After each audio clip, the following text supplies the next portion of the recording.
Seven, six, five, four, three, two, one. Kelly, Oh my gosh, look at you with your awesome background. there's my view. Oh, so jealous.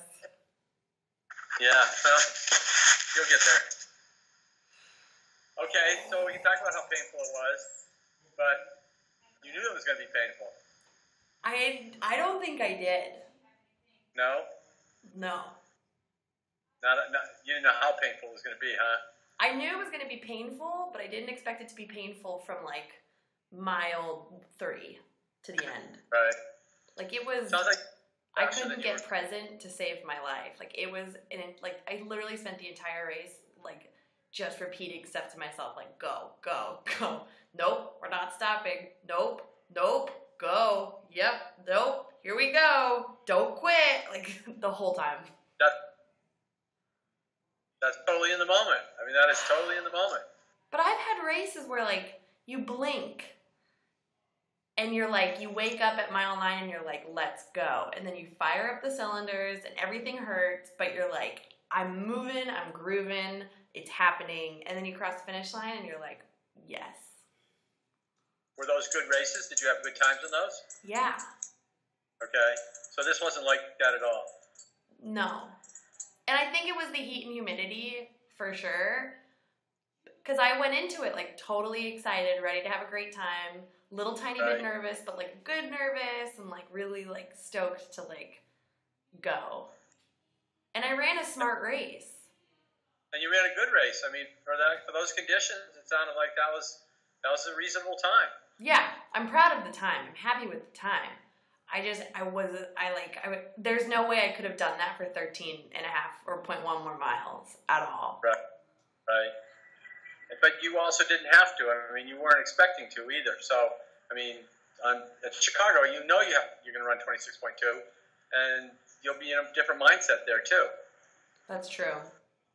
But let's talk about that. The way you handled the afterthought, and the way you analyzed that was just perfect. I mean, that was like a real athlete talking. It's like, yeah, it sucked, but at the same time, I know why it sucked, and I'm proud of myself, and I PR'd, and I didn't get the time I wanted, but everything else about it was perfect. It was just what I wanted. So you just proved to yourself you can run in really bad conditions, harsh conditions, and that's what you're going to have to do. Chicago could be 32 degrees, and you could be freezing, and you could be miserable that way, but you're going to do it now. I'm convinced.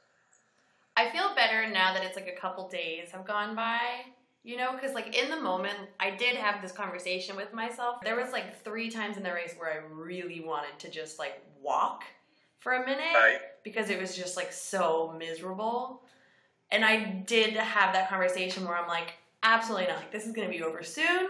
You have to just keep going so that when you finish, like even though, because I knew 140 was out the window at like around 10, I was like doing the math and I'm like, there's no way I can bust out a 6:45 or a 7-minute mile. Like it's just not going to happen.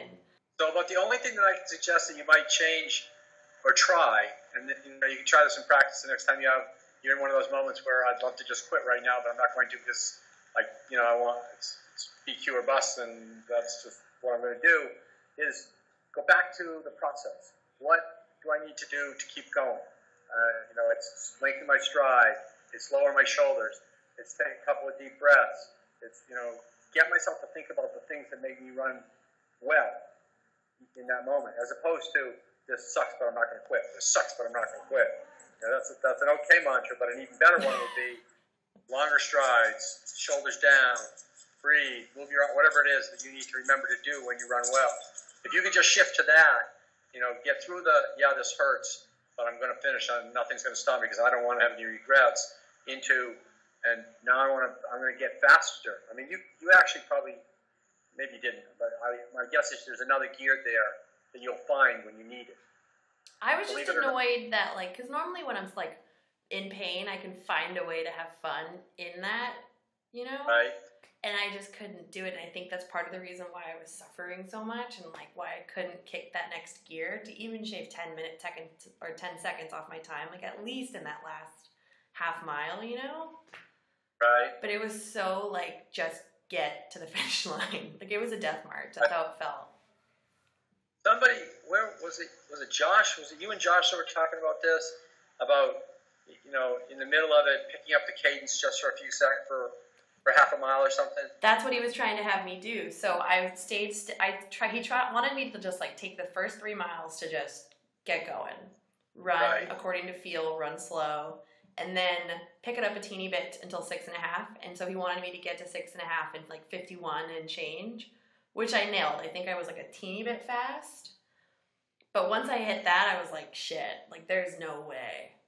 That was 100. But then he tried to have me do 60-second pickups, and 60 seconds just wouldn't end. So I was ending up doing like 45, 30, 50-second pickups.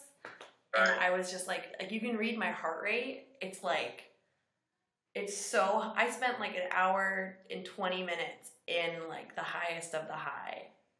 Right. Which shouldn't have been the case. Like, it should have been 30 minutes there. Like, those last 30 minutes should have been... Well, and that's the heat talking. Yeah. The heat and the humidity do that to you, right?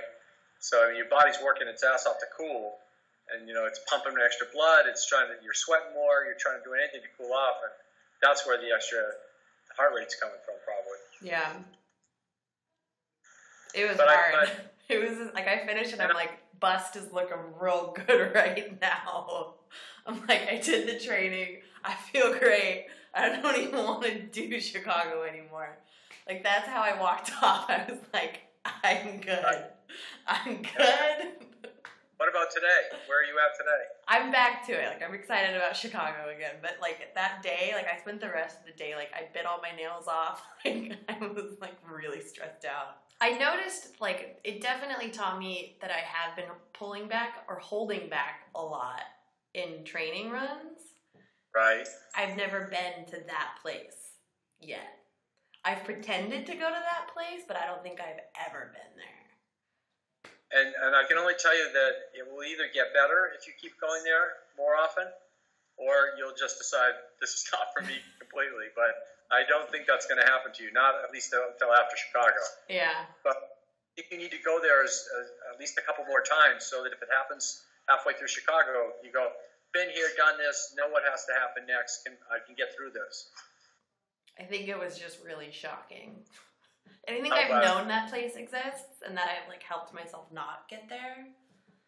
Or I've, like, I've touched it and been like, nope, not going in there. And that's why I say that I think you crossed the bridge, on that race, because you went there, you stayed there, and then you figured out what that meant when you got done, and you took pride from what you did, and at the same time said, okay, here's what I got to do better next time. Yeah. So good job. Thanks. Can you tell I'm just like, what have I gotten myself into? Well, but you're in it now. Whereas before you were dabbling. When I saw you in May, you were on the outskirts looking at it, going, Now you are feet planted firmly in it, and you are going to do it. Oh God! I mean, I definitely, the time scared me because it's hard not to like take the heat and stuff into consideration when a time's a time, you think, but it's not. But I definitely finished and was like, nope, there's no way. It's just not going to happen. As much as it hurt at the end, and as much as it hurt in the middle, I'll bet that if the right circumstances had come along, you would have found a way to go even a little bit faster. I think so too. It might be somebody comes up beside you and go, "Come on, girl, let's go." Or it could be Josh yelling at you on the sides, or it could be somebody standing there with a sign saying "No regrets," or it could be anything. So. No, the no regrets went through my brain probably every 2 minutes. That was what drove you. It sounded like 100%. That race proved it to me. Like, I would have been pretty pissed off if I would have tried to get comfortable. Because there's no way you can get comfortable in those circumstances. Even if I would have let my heart rate come down for 2 minutes, then I would have still had to death march my way to the finish line. I would have just been out there for 2 more minutes. Yep. No, exactly. I mean, like I said, for me, I told Carol, I go, that's a huge step right there. That's across the bridge. I couldn't believe I made that decision. No, what you really can't believe is you got to do it again and again and again. Yep, in about 20 minutes. Life distance runner, there you go. I know, I saw my times tonight and I'm like, God damn it. Yeah, then it's like, whoa, wait a minute, that's not so bad after all. Be hard still, and Yeah. here we go. One more week. I said, just do it going 100. Just gonna get it done. And what it'll be is what it'll be, and you'll have no regrets. We've come too far. No more hesitations. Yeah. Is conducting the pain train. What do they say? Balls to the wall. You know, It's just like yeah. all out. It's just Very 3 cool. hours and 32 minutes of my life. Yep. You got it. All right, you're the best. I'm gonna go to Central Park. Have a good run. Thank you, thank you, thank you, thank you, thank you. Talk to you again soon. All right, bye. So happy to be here right now. Don't be angry. I'm not bringing you with me today. We only have 2 more chances to run like hell. And I don't want to have to deal with taking this out of it because I need to focus. Because it's all aboard the pain train right now. Because it's Tempo Tuesday. We're doing 2.5 miles at 7:40 and then 2.5 miles at 7:20. And I'm pink because the sunset is amazing. All right. Sorry, don't be angry. I'll check back in with you at drills. See you in a minute.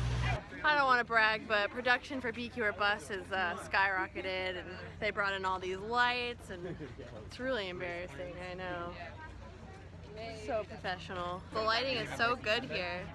All right, you're going away. No regrets. Okay. It is now Wednesday, and I realize that today's vlog is from Tuesday, but I was so beat and tired last night that I just couldn't talk. And all I wanted to do was drink a glass of water and then close my eyeballs and sleep. But let me explain why I'm not going to bring you on my crazy runs anymore. We have now Wednesday, Thursday, Friday, Saturday, Sunday, 5 more days until my taper begins. And I learned something pretty big on Sunday. When did we race? And that was the importance of being present. And this isn't a burden. I really like being able to talk to the camera and to you guys and to bring you with me on my crazy long runs or hard runs. I really enjoy sharing the experience, but in order for me to get to that place of sheer and utter pain, I guess pain's not the best word. I guess threshold is a really good word to use. There's this threshold line, and the big progress stands over here when you practice just completely and totally outside of your comfort zone where you don't know how long you can hold something. And it's that place that I've been avoiding.